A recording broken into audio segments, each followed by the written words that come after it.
Assalamualaikum Buya. Waalaikumsalam warahmatullahi wabarakatuh. Saya hamba Allah ingin bertanya.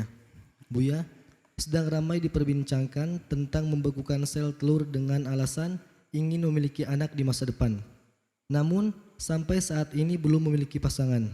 Jadi mumpung masih di usia produktif, sel telur dibekukan dulu. Gimana hukumnya Buya? Terima kasih. Perkembangan teknologi hal yang tidak bisa kita pungkiri. Akan tetapi di sana ada rambu-rambu syariah yang harus tetap dipatuhi. Dalam arti berkiprahlah sebebasmu, tapi jangan melanggar rambu-rambu. Beberapa tahun yang lalu ada yang mirip dengan itu tentang istinsah atau cloning itu, yang eksperimennya ke apa itu kambing doli mau diterapkan kepada manusia. Dibahas para ulama, ditinjau dari sisi akhlak, ditinjau dari sisi agama dan seterusnya. Kalau sisi medis memang mungkin terjadi, karena selagi bisa di kambing mungkin kepada manusia, karena kambing berkembang biak, manusia juga sama dan macam-macam. Kemudian pembekuan sel telur itu ada hubungannya dengan perbincangan tentang bayi tabung dan ya sama pembahasan dengan itu kurang lebihnya. Karena bayi tabung adalah pembuahan yang tidak di rahim ya, dengan teknologi sebelum ditempelkan di dinding rahim. Nah, kalau dokter, kalau omongan bahasa kami salah, ini bahasanya orang ngaji, orang pesantren tinggal dibenamkan aja. Kurang lebihnya begitulah. Jadi pembuahan di luar rahim. Jadi ada pembekuan sel telur, ada pembukaan atau semerda pembukaan. Kalau bicara pembekuan sama bayi tabung itu jangan dibayang. Santri bayi tabung dipikir ditabung-tabung begitu, bukan begitu. Jadi ada urusan medis, ini istilah medis. Dibekukan dengan cara apa? Nanti kemudian dicairkan kembali dengan caranya tentunya. Suhu yang 100 berapa puluh, nanti itu akan tetap hidup. Dulu pernah ada juga bicara tentang bank sperma dan seterusnya. Ya. Seorang wanita kalau pengen punya anak mereknya begini, tinggal beli itu. Itu kan segi medis. Wah, saya pengen anak saya kayak gini, berapa saya beli sperma. Orang yang sudah meninggal berapa tahun yang lalu, spermanya saya ada, bagaimana? Kan begitu. Beli sperma atau sel telur yang dibekukan. Kemudian dulu ada film tentang kandungan pinjaman, rahim pinjaman dan seterusnya. Seandainya diterapkan dalam Islam gimana? Suami istri, istrinya malas hamil tapi pengen sperma suami, sel telur istri di pembuahannya kemudian ditempelkan di dinding rahimnya wanita lain, gimana nyewa rahim musta'ar. Ini adalah pembahasan di dalam fikih, dibahas oleh para ulama. Bicara tentang medis, oke, medis berkembang, akan tapi di situ ada rambu-rambu. Maka satu yang pertama adalah jika sel telur nanti akan diadakan pembuahan dengan sperma yang misalnya sel telurnya orang sudah meninggal dunia atau spermanya orang sudah meninggal dunia, nggak mungkin ini. Jelas keharamannya. Sebab akan ditempelkan di dinding rahim siapa? Kalau sel telurnya yang punya sudah meninggal dunia, berarti rahimnya orang nanti. Atau sperma yang dibekukan itu adalah orangnya sudah tidak ada, meninggal dunia juga nggak boleh. Sebab ada bagaimana kalau ada seorang istri ya pokoknya ingin bang jangan abang meninggal, abang simpenlah sperma nanti dibekukan bertahun-tahun biar nanti abang tidak ketemu saya nggak apa-apa, terus abang pergi ke luar negeri 10 tahun nggak apa-apa, insya Allah setiap tahun ada lahir baru anak. Bisa jadi kalau secara teori medis ya begitu. Cuman kan kita ada syariat di situ, ada kemuliaan, ada macam-macam. Baik, ini gambarannya ya. Yang jelas perkembangan medis kita hargai, akan tapi harus ada rambu-rambunya. Kita bangga dengan perkembangan medis karena tujuannya adalah medis itu adalah masalah kesehatan, masalah macam-macam, nolong orang. Baik, kalau memang sudah meninggal yang punya sel telur atau yang punya sperma tadi sudah meninggal, maka tidak sah. Tidak boleh. Atau sperma yang suami sudah meninggal juga tidak boleh. Biarpun dia akan pembuahnya untuk kepada sang istrinya. Karena suami sudah meninggal. Kalau meninggal sudah seperti terpisahkan cerai. Maninya sudah ada, nah ini nggak bisa binnya gimana, nggak ada. Dalam syariat tidak seperti itu. Mohon maaf ini kami bicara tentang lingkung syariat Islam. Jika Anda di luar Islam tentu adalah urusan Anda. Ini wilayah keluarga kami, keluarga kaum muslimin. Jadi kalau Anda seorang pakar medis Islam, ya inilah rambu-rambu Anda. Nah, kalau Anda ingin bebas tentunya bukan di luar ini, di luar Islam ini. Dan yang dikatakan lalu Islam beku kaku, enggak. Ini ada keluasan, keindahan, kehormatan dan seterusnya. Atau sama-sama, atau laki perempuannya masih hidup atau tidak suami istri. Tidak suami istri. Jadi kalau meninggal, salah satunya meninggal dua-duanya, enggak boleh. Atau bukan suami istri, jelas pasti enggak boleh.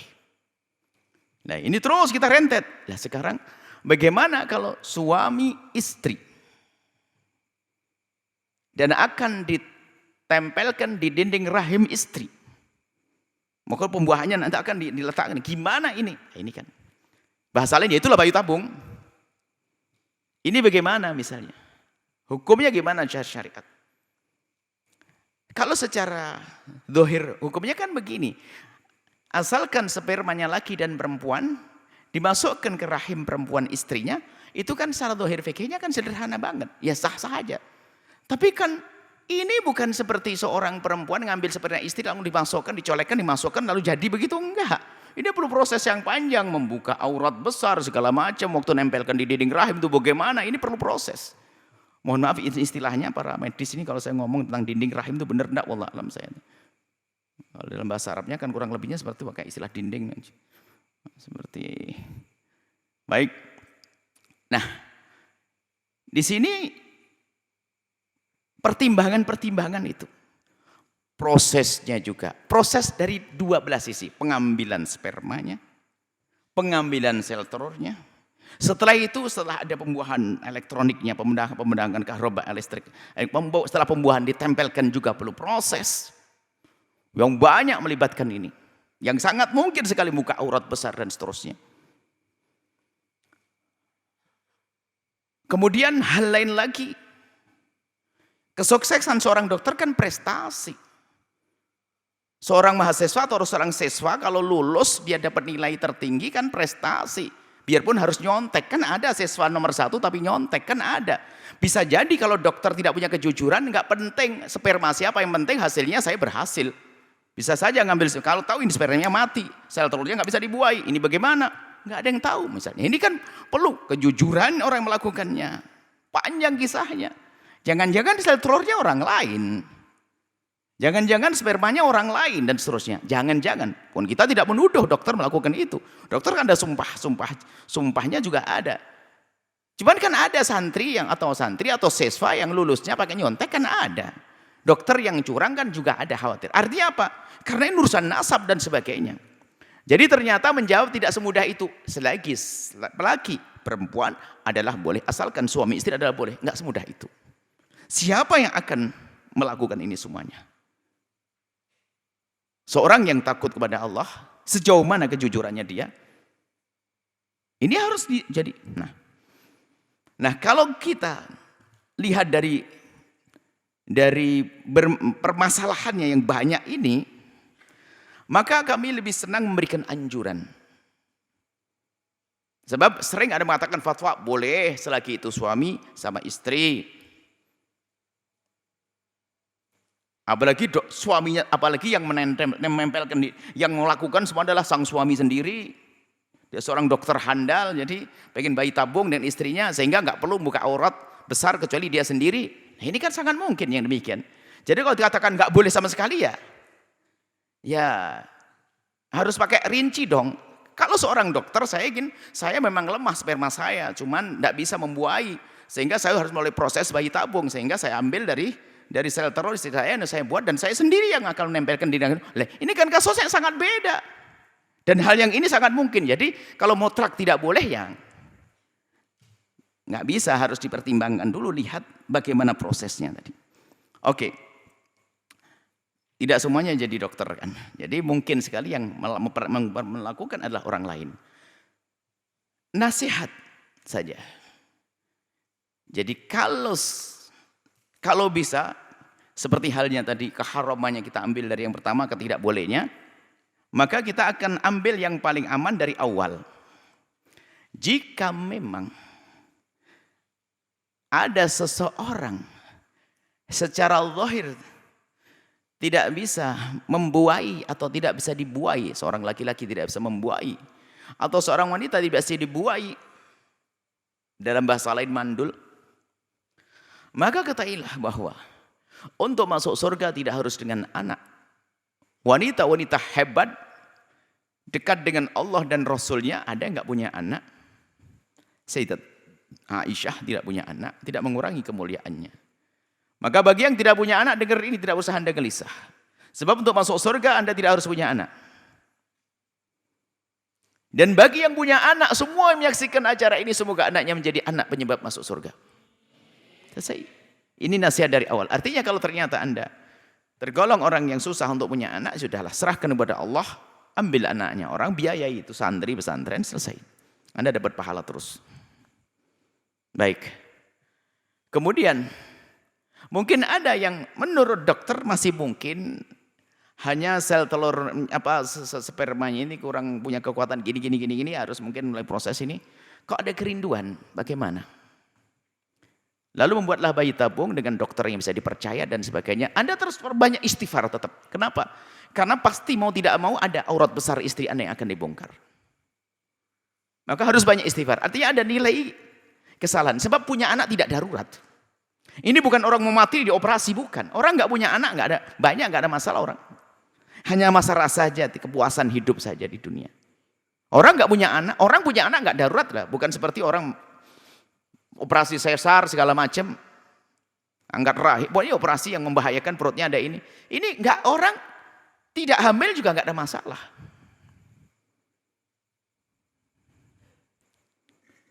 Tidak hamil tidak ada masalah.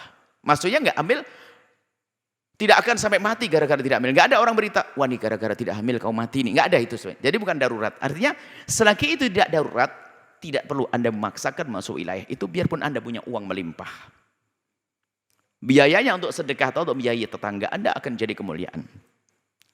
Baik, tapi ada keinginan saya, pokoknya saya pengen bagaimana? Ya sudah, banyak istighfar.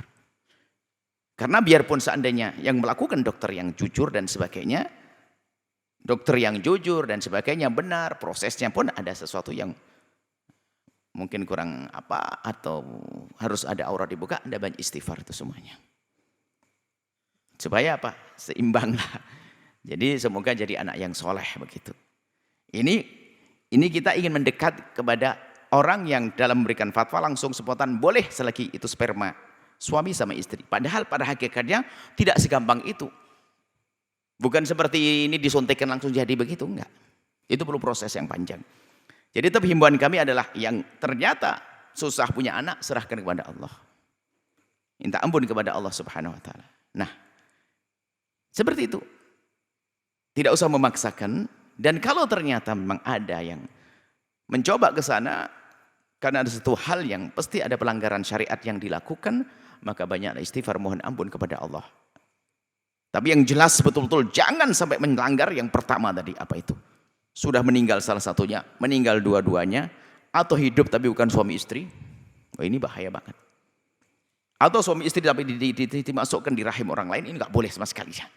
Kalau yang ini masih ada kemungkinan akan, tapi hendaknya diperkecil. Kesalahannya diperkecil.